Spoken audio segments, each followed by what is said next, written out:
जरा सोचिए, एक लव स्टोरी जिसकी शुरुआत किसी कैफे या पार्क में नहीं बल्कि एक पुराने, कहते हैं ना, भूतिया बंगले में होती है। जी हाँ, आज हम बात करने वाले हैं एक ऐसी ही बिल्कुल अनोखी और हाँ, मॉडर्न लव स्टोरी के बारे में। तो कहानी शुरू कैसे होती है? इन बिंदास और थोड़े फ्लर्ट भरे शब्दों से।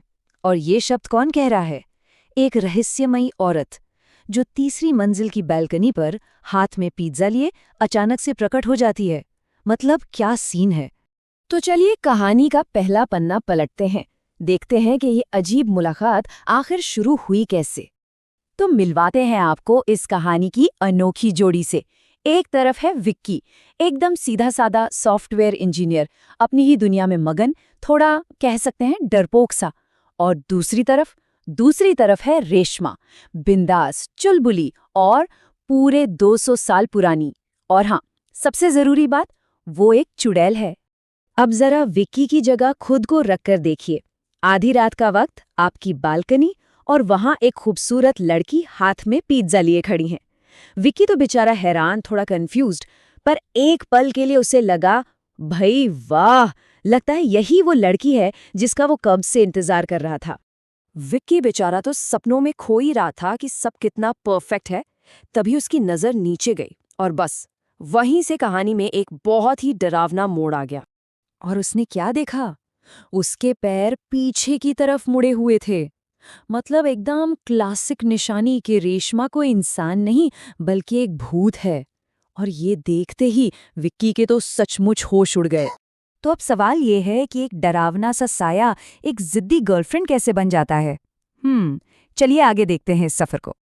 अब विक्की तो उसे जाने के लिए कह रहा है, पर रेशमा, वो तो सीधे शादी का प्रपोजल लेकर आ गई। और उसका लॉजिक सुनिए, वो भी कमाल का है। कहती है, अरे आजकल तो बड़ी उम्र की बीवी होना ट्रेंड में है, बॉलीवुड में देख लो। बस फर्क सिर्फ इतना सा है कि वो कुछ साल नहीं, पूरे 200 साल बड़ी है। अब इतना सब होने के बाद विक्की घबराकर अपने जुगाड़ू दोस्त पप्पू को बुलाता है। वो दोस्त जो खुद को हर चीज का एक्सपर्ट समझता है। तो पप्पू भूतों का एक्सपर्ट था। लेकिन ये प्लान बुरी तरह फ्लॉप हो गया। पप्पू ने गंगाजल की धमकी दी तो रेशमा ने बता दिया कि बॉटल में तो भाई नल का पानी है। और इसके बाद रेशमा ने पप्पू को ऐसी धमकी दी कि पप्पू ने तुरंत टीम बदल ली और उल्टे विक्की को ही समझाने लगा कि ऐसी हवादार बीवी मिलना तो किस्मत की बात है यार। अच्छा, घर के अंदर तो जो हो रहा है सो हो रहा है, पर बाहर की दुनिया में एक इंसान और एक भूत का रिश्ता कैसा दिखेगा? चलिए इनकी पब्लिक लाइफ की कुछ मजेदार झलकियां देखते हैं। पब्लिक में तो इनका रिश्ता और भी अजीब हो जाता है। सोचिए, रेस्टोरेंट में डेट पर गए हैं और वेटर ने विकी को एक खाली कुर्सी से बातें करते हुए पकड़ लिया। अब विकी को क्या बहाना बनाना पड़ा कि वो एक नाटक के लिए रिहर्सल कर रहा है। अब इन सब चीजों से परेशान होकर मकान मालिक एक तांत्रिक को ले आता है। लेकिन अपनी रेशमा कोई आम भूत थोड़ी है। वो धुएं से एलर्जी की शिकायत करने लगती है और तांत्रिक को इतनी आसानी से हरा देती है कि तांत्रिक बेचारा भागते भागते कहता है, अरे बाप रे, ये चुड़ैल तो बड़ी मॉडर्न है, लगता है जिम भी जाती है। तो अब कहानी में आता है एक बहुत ही दिलचस्प मोड़। विक्की को ये तो समझ आ गया कि भाई इस रेशमा से तो पीछा छुड़ाना मुश्किल ही नहीं, नामुमकिन है। तो उसने सोचा, क्यों ना इस अनोखे रिश्ते को एक नए लेवल पर ले जाया जाए। एक ऐसा लेवल जहां प्यार और बिजनेस एक साथ चलते हैं। और आइडिया किसने दिया? अपने दोस्त पप्पू ने। तो सबने मिलकर फैसला किया कि रेशमा की सुपरनैचुरल शक्तियों का इस्तेमाल किया जाए। और बस खुल गई एक डिटेक्टिव एजेंसी। यहाँ रेशमा दीवारों के आर पार जाकर सच का पता लगाती थी। और पता है, धीरे धीरे विक्की को भी इस रिश्ते के फायदे नजर आने लगे।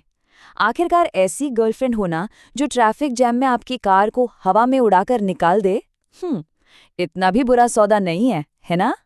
चलो, बिजनेस और प्यार तो पटरी पर आ गए, लेकिन जिंदगी इतनी सीधी सादी कहाँ होती है। अब इनकी कहानी में एंट्री होती है रिश्तेदारों की, जो अपने साथ एक बिल्कुल नई चुनौती लेकर आते हैं।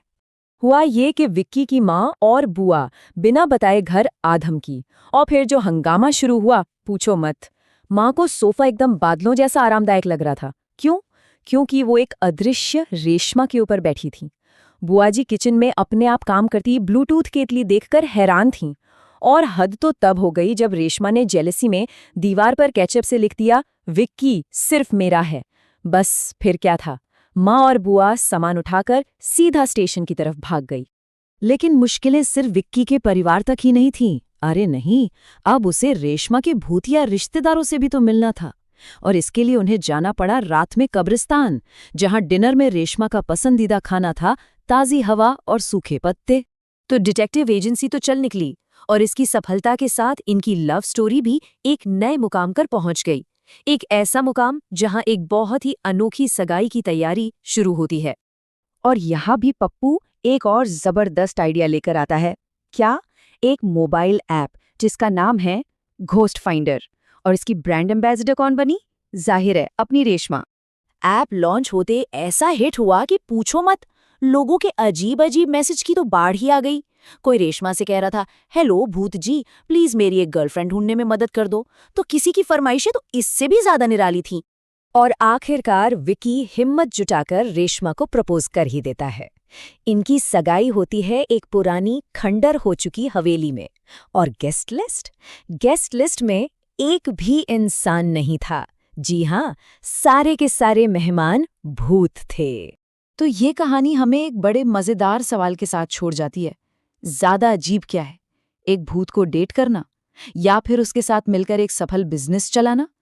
शायद प्यार और बिजनेस दोनों ही अपने अपने तरीके से थोड़े बहुत भूतिया तो होते ही हैं,